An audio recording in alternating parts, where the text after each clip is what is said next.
Okay, so hi, we're going to talk briefly about downward facing dog. So this again is a posture, an asana, a yoga asana, that can go wrong for quite a few reasons. And if you're doing it by yourself, you don't even know you're doing it. So the main thing with downward facing dog is that it can be quite intense if it's something that you haven't done before.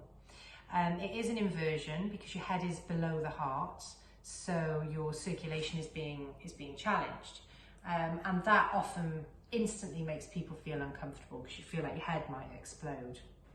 The second thing is the pressure through the wrists. Okay, you're in this kind of position. Okay, you're in this position where everything is on the wrists and through the feet, but mostly coming through the front. So that can make it feel quite uncomfortable too. Next problem tends to be shoulders, okay? Because you're up here, everything is coming through the shoulders, which is really good in terms of strength, but if it's something that you're not used to doing, then, you know, it again can start to feel uncomfortable. And the other thing that people tend to worry about quite a bit is not being able to get their heels down on the floor. Now, some people are just blessed with long hamstrings, and I say that because I'm not one of those people. And I don't help it because I do quite a lot of high intensity exercise. I run, you know, I do Zumba, for me, stretching out my hamstrings is means to an end. I'd love to be able to just get my feet down, and if I lay off all the other stuff, it does happen sometimes. When I say feet, I mean heels. But it's all about balance, isn't it? If I just did that and less of the other, then yeah, my heels probably would go down. But actually, that's not the point of the pose. The point is not just to get your heels down. That's not the ultimate goal. The ultimate goal is to feel comfortable and be able to breathe in this posture, whether your heels are down, whether your bum's in the air, whatever. So just a few little, I mean, that's the first thing. The emphasis is not to get the heels down, because you can get the heels down by compromising the form and other things. So downward facing dog is where you literally place the hands underneath the shoulders, knees are underneath the hips, the belly button is in nice and tight, okay? You're tucking so your back is flat initially. You're drawing the neck away from the shoulders, I say the ears away from the shoulders, sorry. Pressing down firmly with the hands. If you want a few more tips on the wrists and the hands, then there's a little section on that. There's a little clip on that, video clip on that.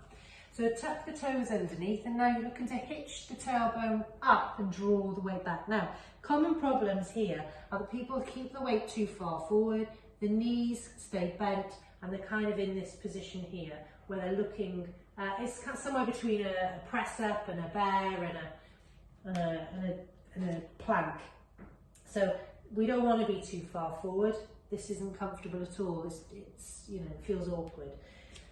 So what you're thinking about here, and then you've got the people who maybe are trying to force their heels down, but by doing this, you know, they're kind of in more this position, and then that's not down dog either, okay? So downward facing dog, the hands are, you know, you should come from this position into this position. Now my heels, I don't know whether they're going down today or not, it doesn't matter. But what I would encourage you to do, if they're not touching, you know, and you're feeling tight through the back of the legs, keep the bend through the knees, lift that tailbone up. And I always say, imagine that you've got a hook on the back of your trousers that's lifting you up towards the ceiling, okay? Now, take the heels up, so lift the heels up, keep the knees soft, because you want to get the tailbone up as high as you can. And now, the chest, oh God, slippy hands. The chest is to be drawn towards the knees and the thighs, yeah? Almost as if you're pushing your chest forward, keeping the hands exactly where they are. So keep that bend through the knees, keep the tailbone lifted up, draw the belly button in, lift it up nice and high and make sure that you're breathing. However, if your heels touch, great. Yeah, if they're touching, then that's great. But it's not the goal. It doesn't matter. And I always say it doesn't matter. So you get a good feel for that, you can pedal through. Now mine are probably a little bit further, a bit longer, a bit warmer because I've just finished teaching yoga. So that's why. But, you know, my knees are still a little bit soft and that's fine. Downward facing dog. So it's just about sometimes making little tweaks here and there, yeah, so that you're getting into a reasonably good posture. And sometimes when we're doing things ourselves, and I do notice it myself when I'm doing things by myself, and then I'll go and I'll do it, and you know, like I've been taking up some Zoom classes, you know, where I'm the student and I'm being taught. And, you know, they're saying, oh, you need to just pick your tailbone up. And I didn't even realise I wasn't doing it because I'm not looking in a mirror. And sometimes you need an objective eye on you. So if you haven't got that because you're doing stuff on YouTube, I mean, doing stuff on YouTube is great.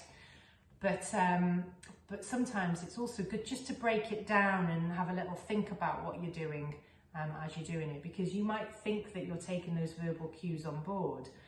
But actually, when we look back, then maybe we're not doing it as we think we're doing it in our mind's eye. Doing anything is great, obviously, but these are the common things that come up when I'm teaching. So things like, you know, downward facing dog being a bit more like a plank, or kind of in between a plank and a down dog.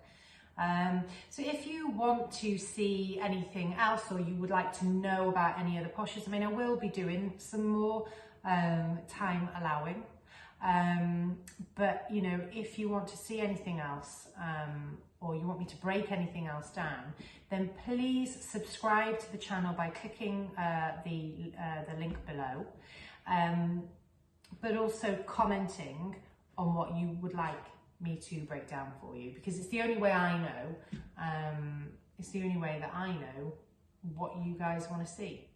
So on that note, I'm going to sign out.